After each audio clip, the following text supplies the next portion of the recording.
Magandang araw mga kaibigan. Bigyan natin ng reaction opinion itong post sa Ping Lacson official Facebook page. Tungkol ito sa privilege speech ni Senator Lacson sa Senado kahapon. Sabi niya, Chairman's Progress Report. Inilahad ni Senator Ping Lacson sa isang privilege speech ang manakalap na ebidensya at proposed policies mula sa mga pagdinig ng Blue Ribbon Committee ukol sa sistematiko at parasitikong pagnanakaw kaugnay ng flood control scam na inilarawan niya bilang pinakamalaking iskandalo ng korupsyon sa kasaysayan ng Pilipinas. Ay, sayang. Pagkakataon na sana ito ni Senator Lacson na magningning na bayani ng sambayan ng Pilipino sa pagsupil sa korupsyon. Kaya lang, sinayang niya ang pagkakataon. Bakit? Wala na. Sabi niya, since getting the required majority signatures for this representation to be able to report out on the floor your BRC's partial committee report on the flood control project saga seems doomed.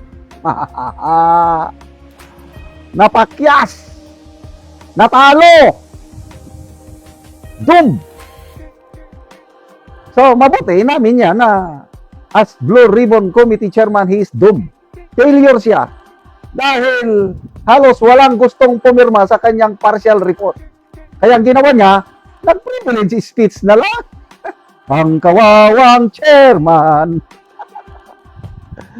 Sabi niya, since getting the required majority signatures for this representation to be able to report out on the floor your BRC partial committee report on the flood control saga seems doomed from the time we first routed the same that February 11, 2026, I am compelled to stand before you on a matter of personal and collective privilege and for good reasons. Natalo ako. Kulang ang nagpirma. Nilangaw ang aking partial report. Kaya, nandito ako ngayon, privilege speech na lang, para mai-report ko ang nagawa ko as chairman. Ang kawawang chairman, may baril walang bala, may bulsa wala naman pera. Ay, nako. Kaya sabi niya, let me be uncompromising in this long course of inquiry. The Filipino taxpayers are the complainant. Ang gandang pakinggan, ano? Tama naman.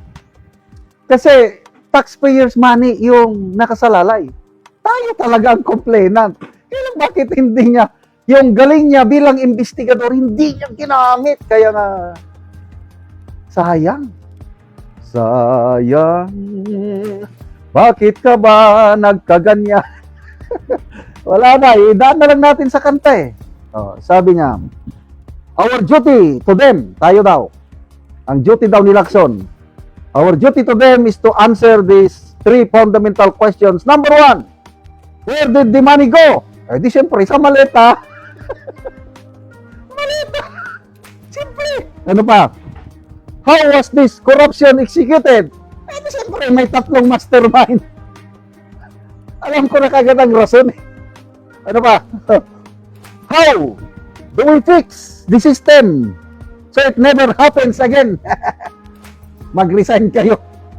Mag-resign ka as Blue Ribbon Chairman. Ibalik mo kay Marcoleta para ma-fix ang system. Habang ito, opinion ko lang ito ha. Napakataas po ang respeto ko paggalang ko kay Senator Lacson nung una. Kailan sinayang niya yung pagkakataon niya. Sinasabi nga, the greatest corruption history in our country. Siya na sana ang siya na sana, nasa kamay niya na. Maging modern day hero siya ng taong bayan kasi tayo nga daw ang complainant, correct. Tayo ang nawalan eh. Kaya lang, ano bang nangyari? Ang dami niyang dapat ipatawag na mga leads. Kasi very basic yung principle ng investigation. Go where the evidence leads. Unang lumabas, Gutesa. Hindi niya pinurso ang lead. Pinistyon niya ang credibility ni Gutesa. Nandyan, nung lumabas na si Saldico, pinangalanan sina Yusek Adrian Bersamin, pinangalanan si Secretary Amina Pangandaman. Inamin mismo ni Lacson na posible tumanggap ng kickback itong dalawa. Hindi naman niya pinatawag. Nandyan yung dalawang aide ni Saldico. Ano yan? Mark Tiksay at Estrada ba yun? Hindi naman niya pinatawag. Nandyan yung Brave 18 Marines. Pasabog nila, grabe. Hindi naman niya pinatawag. Paano masasagot ang mga ano? Kaya agree ako sa sinasabi ni Senator Cayetano na wala tayong makukuhang katotohanan sa ngayon. Panahon ni Lacson na Blue Ribbon Committee Chairman, I agree. Walang katotohanang lumalabas.